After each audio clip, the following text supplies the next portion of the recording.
Pemirsa di rumah dimanapun Anda berada, ya, pada segmen yang kedua ini saya mencoba.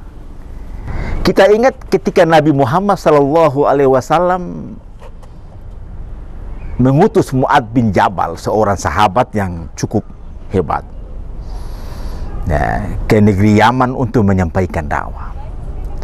Sebelum Mu'adz bin Jabal berangkat, Nabi berpesan, "Wahai Mu'adz bin Jabal, kalau seandainya engkau sampai di negeri Yaman, kira-kira apa yang engkau lakukan bila menemukan masalah di lapangan?"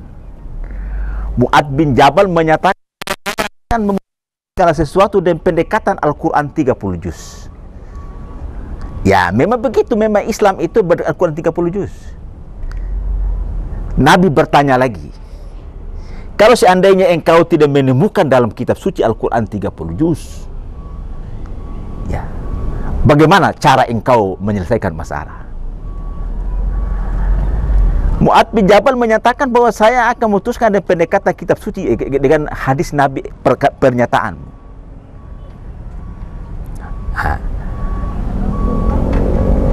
Nabi bertanya lagi, kalau seandainya engkau tidak menemukan dalam Al-Quran dan hadis Nabi, ya, Mu'adz dengan mengatakan bahwa sesungguhnya saya akan memutuskan dengan pendekatan budaya setempat yang tidak akan bertentangan dengan kitab suci Al-Quran dan hadis Nabi.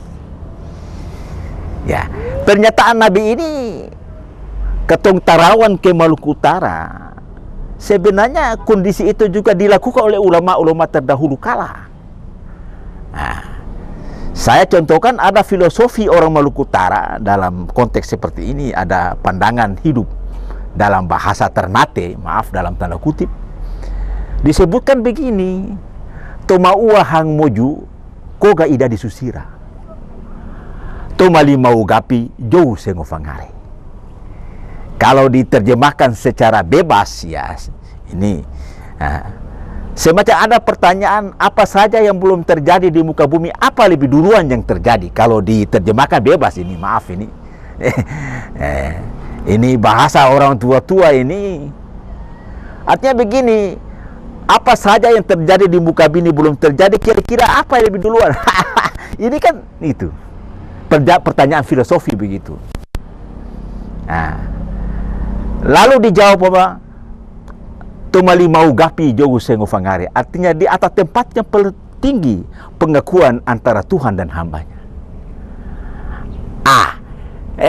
Ini luar biasa.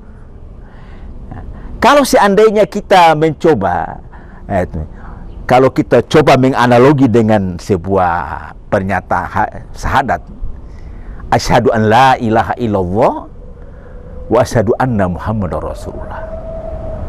Aku bersaksi bahwa tiada Tuhan selain Allah dan Muhammad Rasulullah SAW itu sebagai pesuruhnya. Ulama-ulama terdahulu mencoba menganalogi ini. Jauh itu adalah asyhadu an la ilaha illallah dan ngofangare itu adalah Muhammadar Rasulullah. Ini artinya mencoba memberikan pandangan bahwa sesungguhnya ada filosofi hidup yang secara spirit sudah sama, cuma berbeda dalam pendekatan penyampaian. Wajar terus Islam ini berkembang di Maluku Utara, dan mereka menganggap agama Islam itu adalah bagian daripada filosofi hidup yang dianut sebelum kedatangan agama Islam. Ya, sehingga apa yang saya sebutkan tadi ya seperti itu, bahwa orang Ternate mengatakan adat kita itu bersumber dari Al-Quran. Sebenarnya bersumber dari kitab suci Al-Quran. Ya, pemirsa di rumah dimanapun Anda berada, ya, mudah-mudahan saya punya bicara ini, ya,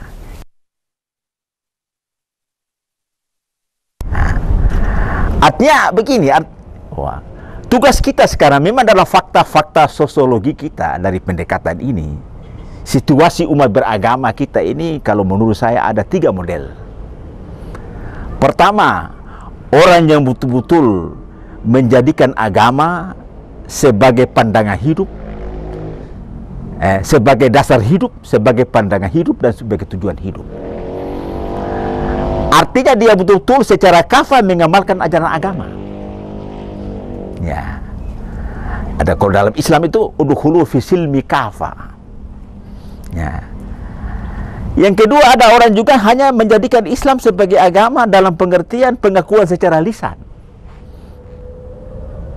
tapi pengamalan ajaran agamanya masih jauh dari harapan. Ya, ketong lia ya banyak orang mengaku sembahyang tapi tak sembahyang. Artinya begini, ngoni bilang ngoni Islam tapi sesabea meuah kan engge rugi ge. Ngoni fo mengaku ngoni fo Islam tapi gula ko kami di uah, gula maksiat kiri kanan engge osa akal uah. Ini yang terjadi. Nah, artinya mengaku Islam tapi jauh daripada sumber-sumber ajaran agama. Dan yang ketiga adalah orang yang sama sekali cuma mengaku dalam istilah Islam KTP, Islam kartu penduduk. Nah, inilah yang menurut saya tugas kita, bagaimana yang saya sebut dari awal bahwa tradisi beragama itu dia bisa hidup bila kita mampu memadukan antara nilai-nilai universal Allah Subhanahu wa Ta'ala dengan filosofi lokal yang berkembang yang dilakukan oleh ulama-ulama terdahulu kala. Nah, kalau kita kutip juga hadis Nabi mengatakan muballighu kalimun nasa ala kadri ukulihim, sampaikanlah dakwah itu sesuai dengan kondisi budaya setempat. Nah, oleh karena itu pemirsa yang berbahagia, marilah kita sama-sama meramu dakwah ini. Ya, supaya pengalaman kita ratusan tahun membentuk Islam, saya bilang ada sebuah keunggulan di Maluku Utara ini. Maaf dalam tanda kutip, penjajah ini datang di Indonesia ini bukan sekedar menjajah merampas hak kekayaan, tapi merubah akidah. Tapi karena orang di sini mampu menjadikan agama dan sudah menjadi budaya masyarakat di sini, Islam bisa bertahan sampai hari ini. Inilah pada segmen yang kedua ini, kita akan sambung pada segmen yang ketiga.